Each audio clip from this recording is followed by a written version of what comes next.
Sir, magandang lalaki pa rin po pala kayo hanggang ngayon. Alright. Ano klaseng announcer? Sa special events po ako, Kuya Willie. At hindi lamang yan, package deal pa po. Ano? Kasi po, ako na po yung nagbo-voiceover, ako po yung nag-host, ako rin yung special guest. Ikaw na lahat? Lahat na, sir. Alright, okay, saka ikaw lang ang tao. Okay, paano? Go. Okay. May sinulat ako, Kuya Willie. Okay lang ba ito? Okay, sige. Okay, and now, live from the ABS-CBN Team Kapamilya, proudly presents the new Willie of Fortune. And now, ladies and gentlemen, please welcome the man himself, Mr. Willie Rebillionaire. Wala nga, malinis. Alright, so ganun ka. Opo. Sa mga sa mga nag-intro ka. Opo, yes, sir. O, ano pa? Yung mga alam mo, sir, bingo, ang galing. Yung kanina, kita mo naman ito sa Opo. basketball, si Barangay Boy. O, paano ka? Sa akin naman, sir, ginagawa ko naman po, nag-iiba. May marami po akong sanib sa katawan. Sige. Nagsi-60 boys. Yun po yung balik talent ko po, sir. Anong talent mo? Ano po ako ng 60 voices live on air. Aba, pakita mo na sa amin yan. Okay, talent mo. Opo, sir. Ito na po, si Mark M. Go, Mark! Bigyan mo na, Mark. Mami, mga ano siya. 60 voices po ito, ha? Mapapakinggan. Mark. Bali ngayon po, Kuya Willie, gagawin ko lang po muna yung kakontian lang ngayon. Kasi pag kinumpleto ko yung baka konsumuhin natin yung buhay. Okay, hindi ba sa'yo pinaka-popular? Opo. Okay? Go, Mark M. And now, ladies and gentlemen, please welcome live on stage a man with 60 voices. Please welcome Mr. Mark M. And now, wala pong personal at kwentuhan lang. Ako po si Mark Logan. Meron akong kwento. Atin ito. Ngunit itong si Lola Key sa hapon. Si Lola Key sa bayhag. And now, ladies and gentlemen, please welcome Mayor Fred Lim. Ang kabataan, ang pag-asa ng bayan dito sa Maynila. Bawal ang droga. Siyempre pa hindi magbabalik si Ted Boylon. Public service lang po, wala pong personalan, bato-bato sa langit, ang tamaan, huwag magagalit. Ang pikon ay laging talo, ito na yung sigaw ng sampayanan. Hoy!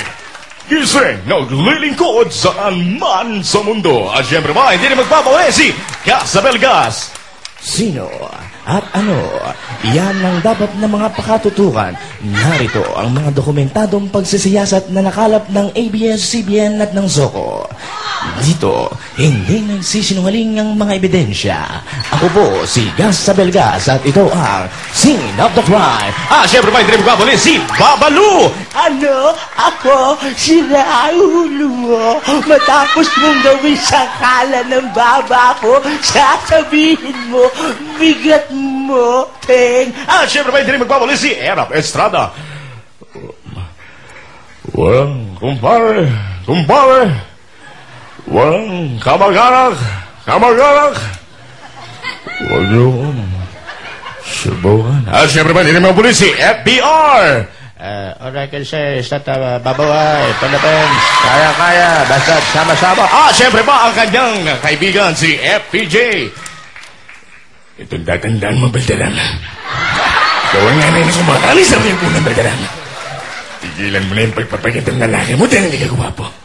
Siyempre ba si Ray Langi mula sa Audi, papuntang QC, ay mga kaibigan na Baring Kaloy.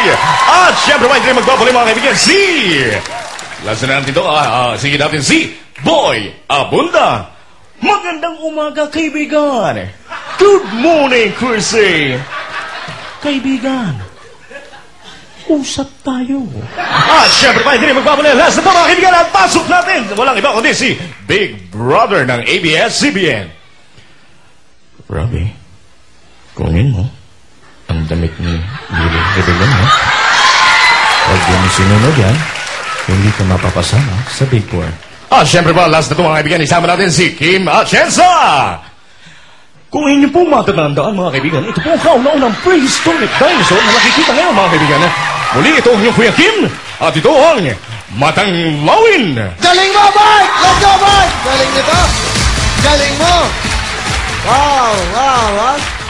Pwedeng gamitin to, Pwedeng gamitin to. Dito, iba-iba, Voice over, pwede to. Okay. Malay mo, ito ng break mo. Dahil magaling ka, Timo. Dahil magaling ka, meron kang 10,000! Alright! What a talent. Mark, good luck sa inyong dalawa.